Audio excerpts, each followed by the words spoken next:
নমস্কার। ছোটবেলা থেকে আমাদেরকে একটা কথা বারে বারে খুব শোনানো হতো। স্কুলে ছোট থেকেই বোঝানো হতো যে মন দিয়ে পড়াশোনা করো, তাহলেই একটা ডিগ্রি পাবে, তাহলে সরকারি জব পেয়ে যাবে, তাহলেই লাইফ সেট হয়ে যাবে। আর আমরা সেটা অন্ধের মতো বিশ্বাস করে চলেছিলাম। স্কুলের গণ্ডি পেরিয়েছি, তারপর কলেজে গিয়ে কেউ গ্র্যাজুয়েশন করেছি, পোস্ট গ্র্যাজুয়েশন করেছি, পিএইচডি করেছি, কেউ কেউ ইঞ্জিনিয়ারিং কলেজে ভর্তি হয়ে বিটেক, এমটেক বা কেউ নার্সিং করেছি। ডিগ্রি কমপ্লিট করার পর সুন্দর সুন্দর সার্টিফিকেট পেয়েছি, সেগুলো অ্যাচিভমেন্ট বলে আমরা পোস্ট করেছি বা শেয়ার করেছি বন্ধুদের সাথে। সেই সার্টিফিকেটগুলো সুন্দর ফ্রেমে বাঁধিয়ে দেওয়ালে আটকানো হয়ে গেছে। কিন্তু এই কলেজ লাইফ থেকে বেরানোর পর, বাস্তবে পা দেওয়ার পর আমাদের গালে একটা সপাটে চড় পড়েছে। দেওয়ালে টাঙানো সার্টিফিকেটগুলো তো এখন আছে, কিন্তু জব নেই।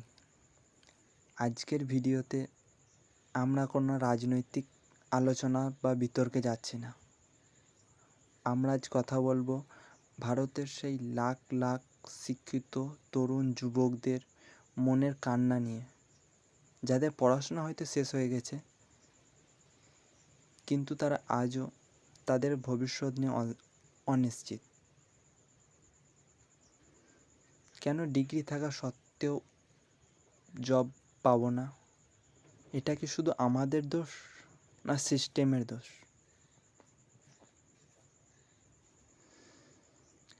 আজকের দিনে সংবাদপত্রে বা খবরের চ্যানেলে বা ফেসবুকে আমরা হয়তো দেখতে পাই যে কোনো সরকারি group C, group D, clerk, peon হয়তো 1000টা ভ্যাকেন্সি বের হচ্ছে, কিন্তু সেখানে ফর্ম ফিল আপ করছি 5 লাখ 10 লাখ স্টুডেন্ট, যাদের মধ্যে কেউ পিএইচডি করেছে, কেউ পোস্ট গ্র্যাজুয়েশন করেছে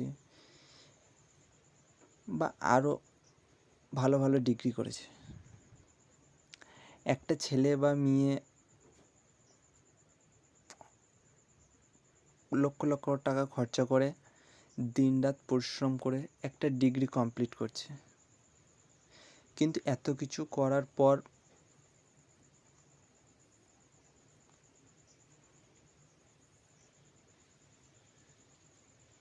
তাকে সেই পিয়নের চাকরি বা ক্লার্কের চাকরির জন্য লাইনে দাঁড়াতে হচ্ছে। এটা কিন্তু একটা খবর নয়, এটা আমাদের শিক্ষা ব্যবস্থার একটা নগ্ন রূপ। আজকের দিনে ডিগ্রি পাওয়াটা সহজ হয়ে গেছে, কিন্তু সেই ডিগ্রি অনুসারে জব পাওয়াটা বা সরকারি কোনো কাজ পাওয়াটা খুব কঠিন হয়ে গেছে। আমাদের দেশে প্রত্যেক বছর লক্ষ লক্ষ গ্র্যাজুয়েট ছেলে বের হয়, কিন্তু দেশের জব মার্কেট তাদেরকে সঠিক কাজ দিতে পারে না। এটা শুধু ছেলেদের ভুল নয়, এটা সিস্টেমের বা আমাদের ব্যবস্থার গোলযোগ। চলুন আজকে দেখে নিই এর কিছু মেন কারণ। এর প্রথম কারণ হচ্ছে আমাদের পুরাতন অকেজো সিলেবাস।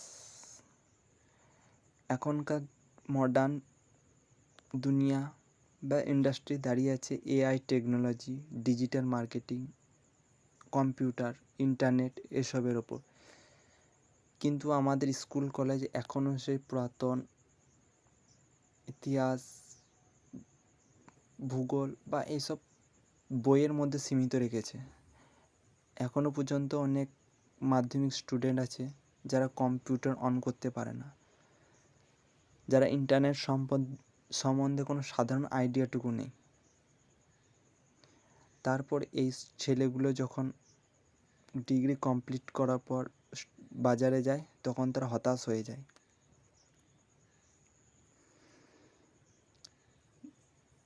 দ্বিতীয় কারণ হচ্ছে সরকারি চাকরির প্রতি অতি নির্ভরতা আর এই দুর্নীতি।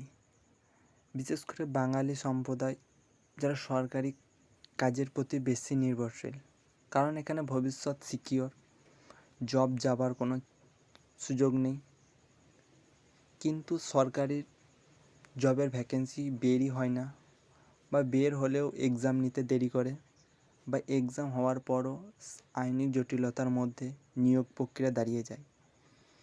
তাই অতিরিক্ত সরকারি চাকরি নির্ভরতা বেকারের সংখ্যাকে আরও বাড়িয়ে দিচ্ছে। তৃতীয় কারণ বেসরকারি চাকরি। হ্যাঁ, বেসরকারি চাকরি হয়তো সহজে পাওয়া যায়, কিন্তু সেখানে কম বেতন, কিন্তু পরিশ্রম বেশি। সরকারি চাকরির মতো এখানে 9টা থেকে 5টা ডিউটি শেষ হয়ে যায় না।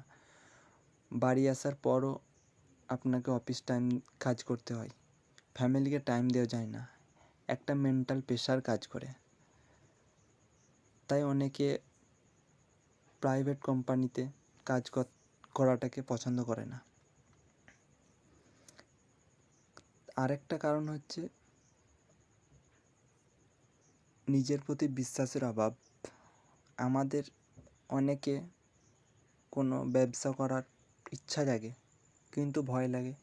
কারোর হয়তো যদি সাকসেস না হয় ফ্যামিলি কী বলবে, পাড়ার প্রতিবেশী কী বলবে, বা আর্থিক অভাবের জন্য আমরা হয়তো চালু করতে পারি না। আর এই বেকারের সব থেকে বেশি হতাশার মধ্যে যাচ্ছে বর্তমান প্রজন্ম। আপনি ভাবেন 24-25 বছরের একটা ছেলে যার পড়াশোনা কমপ্লিট হয়ে গেছে, কিন্তু তাকে এখনও তার খরচের জন্য বাবা মায়ের কাছে হাত পাততে হয়। তখন সে কতটা মানসিক কষ্টের মধ্যে যায় সেটা শুধু সেই যুবক বা মেয়েটাই জানে। অথবা পাড়া প্রতিবেশী আত্মীয় স্বজন যখন বলে, কিরে এই বছরও হলো না, বা কী করবি, এই কথাগুলো শোনার পর তার মানসিক অবস্থাটা যে কি হয় সেটা একমাত্র সেই জানে। আর এই ইন্টারনেটের যুগে অতিরিক্ত ভালো লাইফস্টাইল থেকে বর্তমান প্রজন্ম আরও হতাশার মধ্যে যাচ্ছে।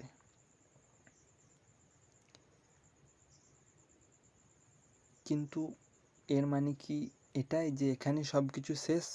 এর উত্তর হলো না, এখানে সব কিছু শেষ নয়।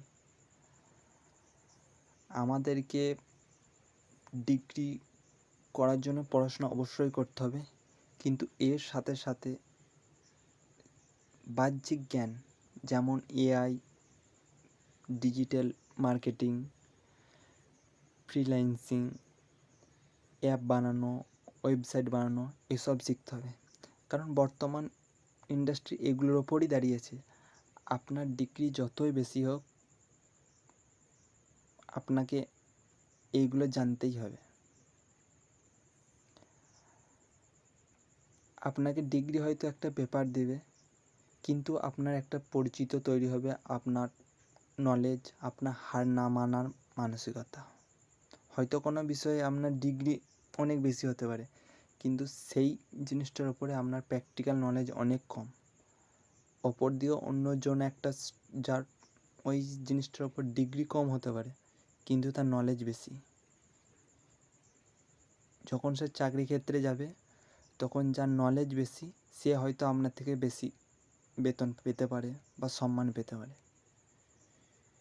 তাই ডিগ্রি পড়াশোনার পাশাপাশি বাহ্যিক জ্ঞান নিজেদের চেষ্টাতে অর্জন করতে হবে। তাছাড়া সরকারি চাকরির যেই পেপার লিক, দুর্নীতি, এসবের বিরুদ্ধে আপনাকে প্রতিবাদ করতে হবে। তাই এটাই বলবো যে আপনি একটা সরকারি জব পাচ্ছেন না মানে আপনার লাইফ শেষ নয়। আপনাকে চেষ্টা করতে হবে নিজের দক্ষতা অর্জন করার জন্য, কারণ এই দক্ষতা দিয়েই আপনি অনেক দূরে যেতে পারবেন। ভিডিওটি ভালো লাগলে লাইক করবেন আর শেয়ার করবেন। আপনার সেসব বন্ধুদের যারা হার না মানা মানসিকতা নিয়ে এখনও লড়াই করে যাচ্ছে। আর আমাদের বেকারত্ব বৃদ্ধির জন্য আসল কারণ কি, এই নিয়ে আপনার মতামত অবশ্যই কমেন্টে জানাবেন। এইরকম আরও ইন্টারেস্টিং ভিডিও দেখার জন্য আমাদের সোচলা পয়েন্টটা সাবস্ক্রাইব করবেন। ভালো থাকবেন, দেখা হচ্ছে পরের ভিডিওতে। ধন্যবাদ।